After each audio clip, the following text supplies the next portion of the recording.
Assalamualaikum Republik Santuy. Jadi episode kali ini kita berjumpa lagi. Tapi kali ini kita nggak akan membahas tentang perojolan dulu. Ini baju udah pakai kemeja begini kan. Udah lama banget, jarang-jarang banget pakai kemeja kayak gini, kecuali kalau acara-acara formal.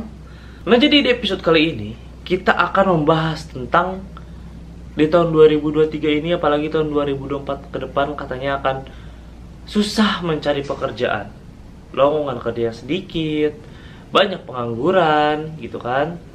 Ini akan coba kita bahas di sini di episode kali ini.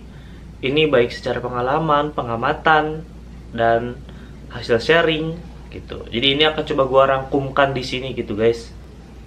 Gue di sini ada dua faktor yang menurut gue ya. Ada faktor internal dan faktor eksternal. Nah faktor eksternal ini contohnya penggunaan mesin yang udah otomatis, robotik kalau di pabrik-pabrik. Terus ada AI.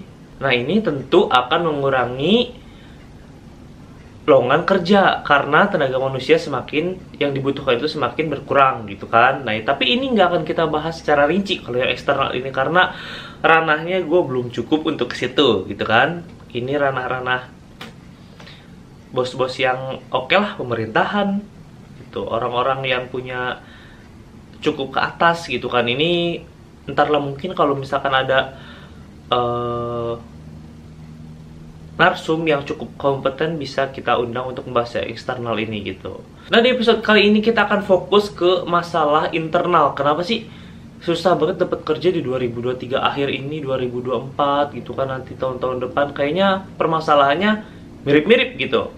Kita akan bahas yang internal di sini karena gue sebenarnya setuju sulit untuk mendapatkan pekerjaan, tapi gue juga harus ngeliat dulu siapa orang yang ngomong, orangnya kayak gimana, kayak gitu kan. Kalau orang random kadang-kadang kan kita nggak tahu. Kalau misalkan orang-orang terdekat ngomong, kita berarti tahu nih dari SDM-nya kah, dari tingkah lakunya kah, dari banyak faktor gitu guys. Nah di sini akan kita bahas. Ini udah gue rangkumkan beberapa yang menurut gue menjadi permasalahan utama. Kenapa orang-orang itu selalu bilang, nggak selalu sih. Banyak orang itu bilang kalau cari pekerjaan itu susah gitu.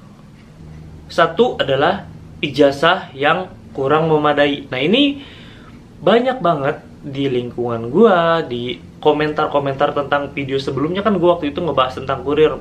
Banyak banget yang nanyain, bang ijazah SMP bisa nggak? Bang ijazah SD bisa nggak? Nah mereka kan ragu nih, karena biasanya rata-rata kalau yang minim-minimnya itu kebanyakan SMA diminta gitu kan. Kecuali kalau misalkan startup ya, startup itu D3 S1 biasanya. Kalau misalkan SMA berarti ijazah plus full pengalaman, biasanya kayak gitu. Nah ini banyak ternyata yang masih lulusan SD, SMP, mereka nggak kejar paket C kayak gitu, itu masih banyak. Nah, yang kedua adalah skill yang kurang. Skill yang kurang ini harusnya kalau misalkan yang tadi A nih, yang pertama, itu kan ijazahnya kurang. Biasanya kalau yang kayak gini-gini, misal mereka sampai SD, nah SMP, SMA itu mereka udah mulai kerja biasanya. Nah, kalau misalkan entah itu terserah mau jadi kuli bangunan, entah itu apapun lah itu, biasanya mereka kerja gitu kan untuk memenuhi ekonomi keluarga atau membantu ekonomi keluarganya gitu. Nah harusnya kalau misalkan yang satu tadi, poin satu belum terpenuhi, itu di poin 2 ini harusnya mereka udah punya skill, karena mereka udah lebih awal bekerja daripada orang-orang normal pada umumnya gitu. Harusnya itu udah punya. Yang jadi masalah adalah ijazah belum mumpuni, skill juga nggak ada. Nah ini cukup sangat merepotkan. Yang ketiga, minimnya pengalaman kerja. Nah ini juga sangat diperhitungkan kalau misalkan gue lihat-lihat loker di, terserah gue biasanya sih Jabodetabek aja gitu. Ini pengalaman tuh minimal 2 tahun, pengalaman minimal 1 tahun gitu kan. Untuk fresh graduate yang begini biasanya cukup membebankan. Kecuali kalau misalkan fresh graduate-nya pede, gue punya ilmu, teori gue udah cukup, itu masih bisa bersaing gitu kan. Atau mungkin lulusan dari sekolah atau universitas ternama, fresh graduate masih bisa bersaing tentunya. Kembali lagi kalau misalkan digabungin dengan yang tadi, ijazah nggak punya, skill nggak punya, pengalaman juga nggak punya, di rumah kerjaan cuman Jadi beban keluarga agak repot juga guys. Ini sangat-sangat sulit, udah mendekati sangat sulit. Kalau 3 faktor utama ini udah nggak ada di kalian, nah ini harus segera diperbaiki. Yang keempat, minimnya informasi lowongan kerja atau minimnya pengetahuan kita tentang sesuatu pekerjaan apapun itu atau sesuatu bisnis yang sebenarnya bisa menghasilkan uang. Contohnya kayak waktu itu yang sampai dia penghasilan miliaran-miliaran, siapa tuh yang jual-jual foto, ntar gue cantumin di sini, lupa, Gojali kalau nggak salah ya namanya. Nah itu kan orang awam nggak mungkin tahu itu kalau misalkan foto-foto itu bisa dijual sampai harganya lumayan gitu kan, pendapatannya sangat tinggi. Nah inilah kita terbantu oleh internet sebenarnya. Kalau kita rajin searching, ini sebenarnya bisa aja menemukan gitu kan. Cuman kadang-kadang kita searching itu yang umum-umum gitu, yang udah hal-hal yang udah kita tahu. Nah sebenarnya kalau kayak yang tadi-tadi itu kan orang awam tuh, jangankan orang awam, orang umum tuh pasti nggak tahu tentang hal itu gitu. Nah sekarang inilah keuntungan kita internet. Cari loker udah bisa di Instagram udah bisa. Gue sering banget lihat di misalkan loker Bogor gitu kan, itu bisa dilihat referensi di situ. Atau ngerambah-ngerambah ke yang lain yang kira-kira bisa menghasilkan uang gitu kan. Idenya bisa kita cari di internet gitu guys. Jangan sampai males, udah 1, 2, 3, 4 itu poin nggak bisa, udah tambah males. Wah, itu sangat merepotkan sekali. Yang kelima, tidak ada link orang dalam. Biasanya gitu. Walaupun orang dalamnya itu, ini nanti akan kita bahas di video sendiri karena cukup panjang.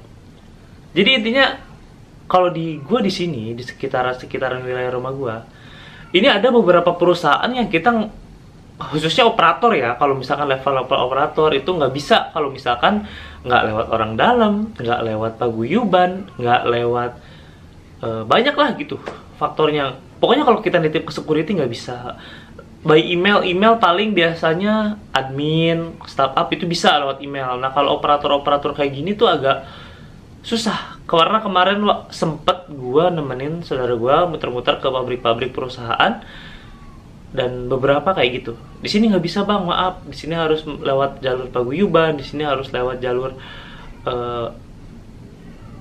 orang yang berwenang di tempat di sekitaran situ gitu kayak gitu. Itu masih banyak yang terjadi di kawasan-kawasan industrial, itu masih banyak. Yang keenam adalah lingkungan atau faktor-faktor sekitar kalian yang itu adalah bad zone, ibaratnya zona yang buruk gitu. Entah itu kriminal, entah itu bermalas-malasan kayak gitu. Itu banyak banget gue temuin di sekitaran lingkungan gue, lingkungan rekan-rekan gue itu banyak banget. Nah ini berbahaya kalau kalian udah nyaman di situ. Misal ada 4 orang. Nah 4 orang ini taruhlah nganggur. Mungkin entah karena ada orang tuanya yang kaya, entah ada orang tuanya punya investasi dan lain-lain yang bisa menghasilkan uang. Nah ini ada 1 orang nih. Ini misalkan kita atau rekan kita gitu, masuk ke sini. Nah kita akan berpikir, si 4 orang ini aja pengangguran, jadi kita masih ada temannya santai. Tiap hari ngumpul, ngopi, nongkrong, main game gitu. Main game juga sekedar main game aja ngabisin waktu. Nah itu akan sangat berbahaya gitu guys. Kalian akan sulit keluar dari situ biasanya. Kecuali kalau misalkan ini satu persatu mulai pergi, atau kalian yang memulai pergi. Nah itu akan menjadi bisa terjadi perubahan di situ ke arah yang lebih baik. Jadi intinya ini sebisa mungkin jauhi lingkungan yang kurang buruk, lingkungan yang tidak mendukung kalian untuk masa depan yang lebih baik. Yang ketujuh ini adalah gengsi yang sangat tinggi. Gengsi yang sangat banyak ditemui di lingkungan sekitar kita gitu.